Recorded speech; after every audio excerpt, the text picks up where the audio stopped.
Hi, Lyssa deHart here, and today I want to talk about something near and dear to my heart, giving a little love to agreement setting. So let's get into it. So let's show some love to agreement setting. It is the thing that I think coaches miss the most often in the ICF assessments that I do in just mentor coaching. I find that people just either run past agreement setting or they just forget about it completely. So, what I mean by this is there are several steps to agreement setting that I think most coaches miss. One of them being that they, yes, got what was important to you as a first question, but that's about where they end. So let's get into taking a look at how agreement setting actually goes when we get a full, thorough agreement, and also what the benefit to having a really full agreement is for you as a coach. So let's take this scenario. Here's a client who comes to you. What is it you would like to talk about? And this is what they say to you. I've been thinking a lot about all the things I'd like to accomplish and how to explore my potential. However, I often feel overwhelmed by my current responsibilities with my full-time job and as a parent. Integrating new ideas into my already busy life feels like spinning plates. I'm looking for strategies to carve out more time because I feel stuck sometimes. Like there's a lot I want to do, but it's like I'm trying to cram a whole lot of things through a very small door because I only have the energy for limited focus, you know? And I think for a lot of us, we do know, like we can get this. This client, they're speaking our language.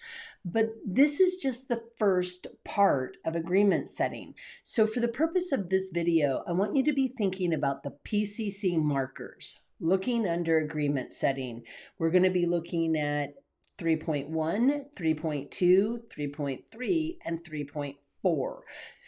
3.1 is what most coaches do. In some form or another, they say, what do you want to talk about? And they get something from their client like this.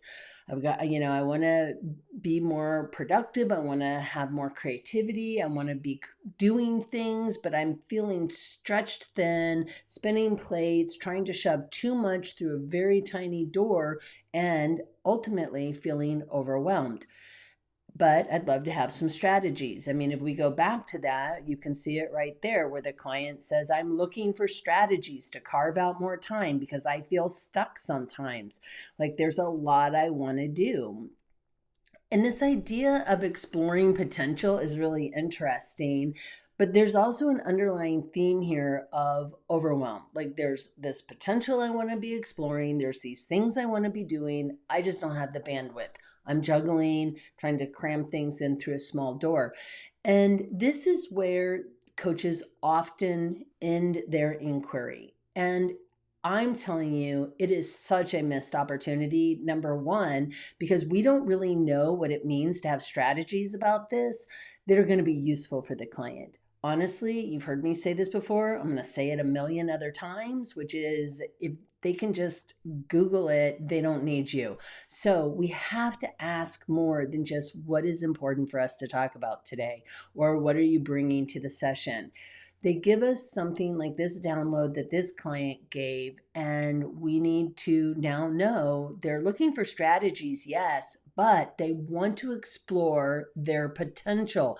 They want to try and find a way of doing it that isn't so overwhelming, which means that they may have an internal narrative that goes something like, all the stuff I want to do is so big, I can't do it between my real job and my kids and trying to get everything done. So we've only just gotten an idea of what they want to do, but we haven't reconfirmed it and we haven't really explored it further, which really is important because when you're looking at marker 3.1 from the viewpoint of, say, an assessor, what marker 3.1 does is it begins to set the stage. That's all we've done. We've created a stage that typically is These are the things I'd like to talk about today. This can't be ambiguous, though. And I think that's why a lot of coaches will go strategies, right? They'll get really attached to this idea of strategies, but they're not hearing, I want to do something with my potential and I'm overwhelmed, which are far more important than the strategies, because it doesn't matter how many great strategies you support this client in thinking up. If they don't have the bandwidth and they can't play with their potential, nothing is going to change for them. So this is a place where we want to really begin exploring, what does it mean to have potential? What does it mean to have more time or space to explore your potential? What's different when your plates aren't spinning, but instead you have the space of, I don't know, settled plates to explore these ideas? We want to start to get curious with the client because there's so much more to it than the strategies. The strategies are naturally going to come after they have developed a pretty insightful internal exploration through the coaching conversation. We're going to get to strategies. Don't worry about the strategies. They will take care of themselves by the end of the coaching conversation. But right now in agreement setting, we really want clarity about what's important. And we really want to have a sense of what it is that is meaningful to the client. And it's not going to be the strategies. It's really going to be more about this potential and also overwhelm, and how do we do all of that, which then leads us into 3.2. From my perspective, 3.2 and 3.3 are ones that I will often kind of go back and forth on. I might start with what's important about this for you, which is 3.3. But in 3.2, what I'm starting to do is really partner with the client. And here's the deal. Even if I go, I heard strategies, what would be different if we successfully explored this topic fully and you really walked out of here with a lot of strategies? Personally, that's not going to be the direction I'm going to take it, but it is a choice point. And the client is going to say something like, maybe I would be able to see it differently. Maybe I'd be able to have some new vantage points or viewpoints about how I'm looking at my time. Or maybe I'd have energy. Like maybe that's what they would be having by the end of it if they had strategies. On the other hand, if we were to fully explore your potential and you were no longer felt like you were spinning plates, what would be different? And I think this is a really useful question under the circumstances of this particular scenario. And the client might say something like, I'd have the capacity, I'd feel more calm, I'd feel like I could really block some time for my creative potential, whatever it is that they're going to say. But this is really important because we need to know where the client wants to go, like what would be a success measure. And again, if we focus only on strategies, so like I'm hearing you say strategies, is that what would be a success measure? Is that you had a list of strategies? This is the coach leading the client, not being led by the client. It also, again, strategies are going to take care of themselves. It's a kind of a wasted question. It's a wasted opportunity. Whereas we could be talking about, what do strategies give you? What would be different if you had these strategies? How are you going to show up differently? And again, I would be looking at the overwhelm and the potential, those spinning plates. Those are going to be very interesting to me. From a perspective of an assessor, we're really wanting to get some clear, concrete measures of success. So for instance, and I do this, and I've been really thinking about this a lot because agreement setting's been something that's really come up a lot for me lately, is how do I get a more concrete measure of success? Because I'll often have clients say something like, I really want to have confidence. I'd really like to have more clarity or confidence at the end of the conversation. And so I'll go, confidence. Okay, excellent. But honestly, that's probably a little bit of a soft measure, because what is confidence? So that it really invites the coach, or ask the coach to invite the client to say something more. Like there's another question here. So when you're confident, how will you know you've successfully reached that state? Like what is that experience of confidence? And at that point, the client is going to say something about how they experience confidence. I just had a coaching conversation not that long ago, and the client came, and it was around perfectionism and in a sports arena that they're playing in with a bunch of little kids, and this kind of perfectionism is is stopping them from having fun. And this is their kids' little league, and they really want to have fun with their kid, and they also want to make sure that they're showing up with the right kind of energy. And so I had said something to the effect of, if you were no longer the perfectionist in this scenario or in this situation, how would you be showing up differently? And the answer was something to the effect of lighter, funnier, like kind of like more like a high school student, like just sort of being, a kid with them. And I'm like, it almost sounds kind of like just kind of goofy and lighthearted. And they were like, yeah, I would be moving from perfectionism to goofy and lighthearted. How do you know when you're sort of in that goofy and lighthearted place? And the client will tell you, like, I feel lighter, my shoulders don't hurt, I'm having fun and laughing. These are very specific success measures at that point. It isn't just goofy and lighthearted. It's I'm laughing more, I'm having more fun, the kids are having fun. People aren't crying and going home feeling like they were bad at t-ball, like that kind of thing. So we want to get to a measurable success, which really then leads us into the third step of agreement setting. But before we go there, I also want to just say thank you, thank you, thank you to all of the viewers who have been liking and commenting. Please keep it up. I absolutely, absolutely appreciate you. And thank you for sharing and liking and all the things that you do. If you're new to my channel, if you want to do me a quick solid, please like and subscribe. It really helps me out. It helps me get the information to other people. And that's really a big part of my own goal for my life, is to really support coaches and being more successful at coaching and having confidence in their coaching. So thank you so much for all of your support. And if you're So that takes us into 3.3, which is really this idea about what is important or meaningful about this. So again, when the client is saying, I really want to explore my potential, but I feel like I have a lot of plates going on and spinning, and I don't really feel like I have the time. What is important about exploring your potential? What is important about creating that time and honoring that need for you? We need to get what is meaningful and important about this for this client. So for instance, with my client in the Little League, it was important because his kids aren't going to be in Little League forever. This is a precious amount of time that he has, and he doesn't want to blow through it because he's getting wrapped around the axle on, little things that are not important, but rather teaching his kids and all the other kids to have fun and to be a team, and to that winning, it isn't win or lose. It's really about how we play the game. And those are things that are important to him that he wants to share with his kids. So we need to know what's important and meaningful about this.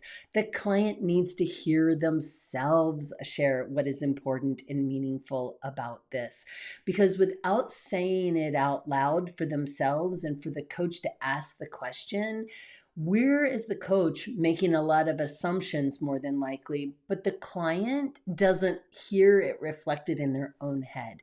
And so you're doing a favor in a way to your client. I don't know if it's a favor so much as you are really supporting your client in a huge, important way by asking a question about what makes this meaningful and important. And again, this is why the strategies don't matter that much.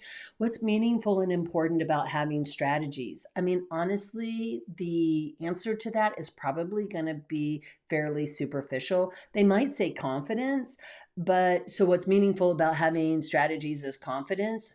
Well, then you're not talking about strategies anymore, are you? Now you really need to be having a conversation about the confidence that comes from having a sense of what you're going to be doing. So don't get hooked by the action, get hooked by the underlying theme. Find out what's important about it. It's going to be crucially important to your client so that they can start to develop an internal self-awareness, so that the actions that they develop come from this self-reflection and the understanding that they now have about why this is even important and meaningful to them. And from an assessor perspective, we really need to see a coach ask this question. They can't just say, what do you want to talk about? If they don't explore what's important about this, what ends up happening is you see very shallow conversations about tactical stuff.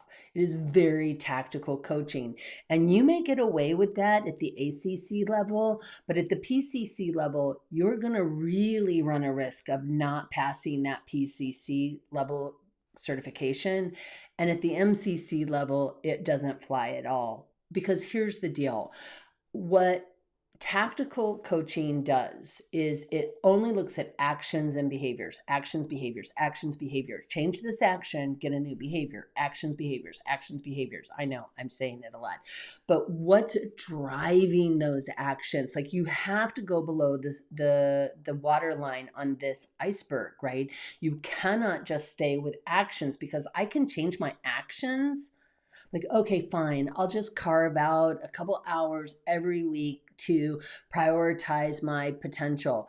But the reality is people don't end up doing that. How easy is it to fall off of a habit that we're just trying to start when we haven't really addressed why we haven't made it a priority already, even though we have a job and kids? You know, we hear stories of people who write a bestseller on the 30 minutes between their house and work when they're riding the train. You know, these things happen, but that person wants it. They're not just sitting there drinking coffee, jabberjawing with their neighbors, or reading the newspaper or playing a crossword puzzle. They've chosen to do something in that half hour that's meaningful to them. And so this is the reason why it's so important that coaches ask this question about what is important and meaningful about it, because the client needs to understand. But if you can't demonstrate this in your coaching demonstration for ICF credential, you're not going to pass this. And I would also say you probably aren't going to be doing very transformational coaching.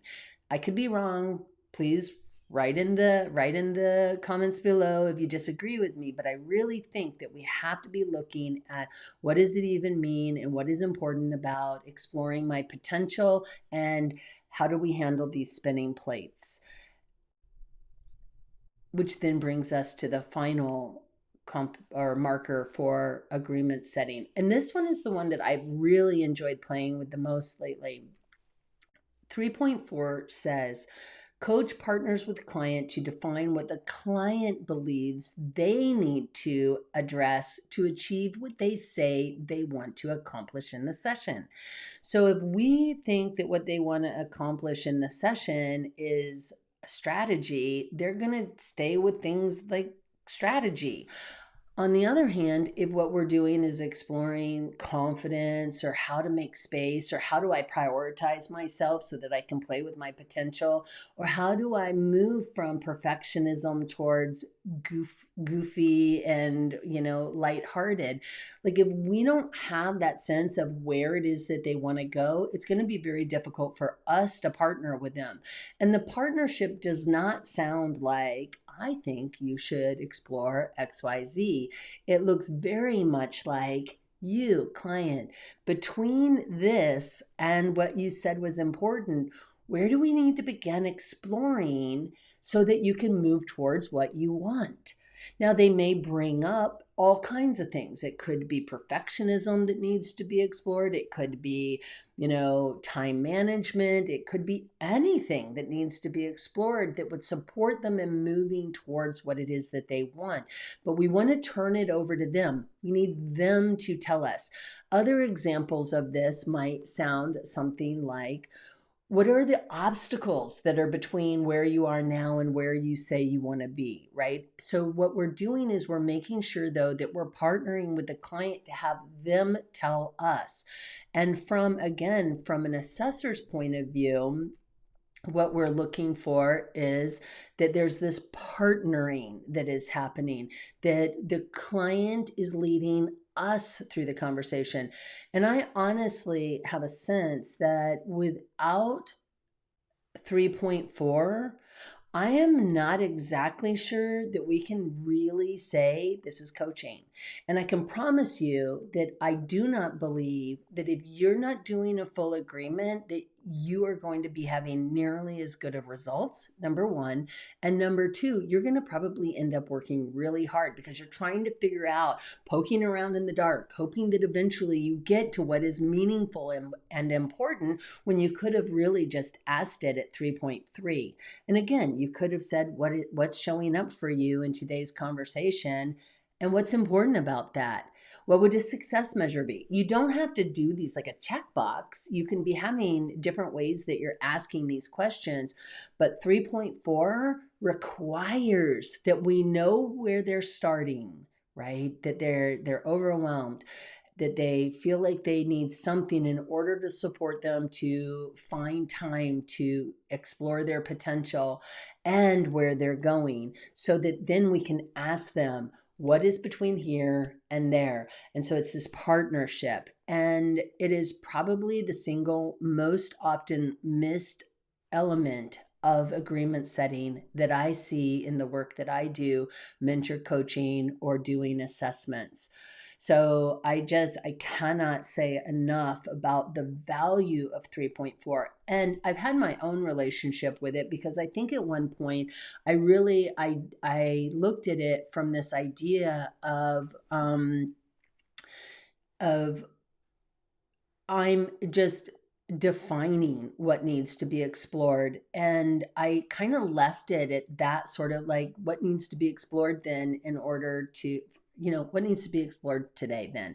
And leaving it that big and vague was something that I was doing. And as I played with this competency more, the more I realized we need to create that container for the coaching conversation. So where you're started, I'm here, I know we were starting with wanting to explore your potential, but feeling overwhelmed. So if we're moving from these spinning plates towards where do we need to begin to explore that you can put down the spinning plates and find a little bit of time to explore your potential?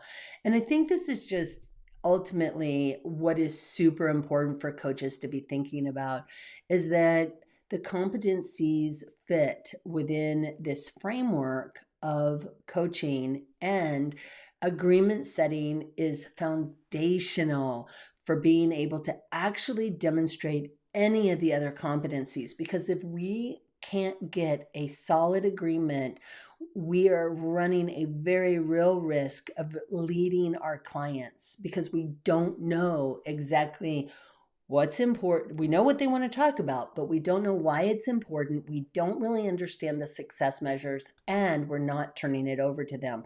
And here's the other thing. We can stop along the way, anywhere along the way. The client talks about whatever it is that they talk about, and then they kind of come to a pause. What else needs to be explored then between where you are now and having what it is that you say is important for this conversation? It gives a map to the coach, so to speak, so that you can be in partnership with your clients throughout the conversation. So I hope this was useful. Thank you again for watching the video. Please leave comments below, like, subscribe, you know the drill, and I'll see you in another video.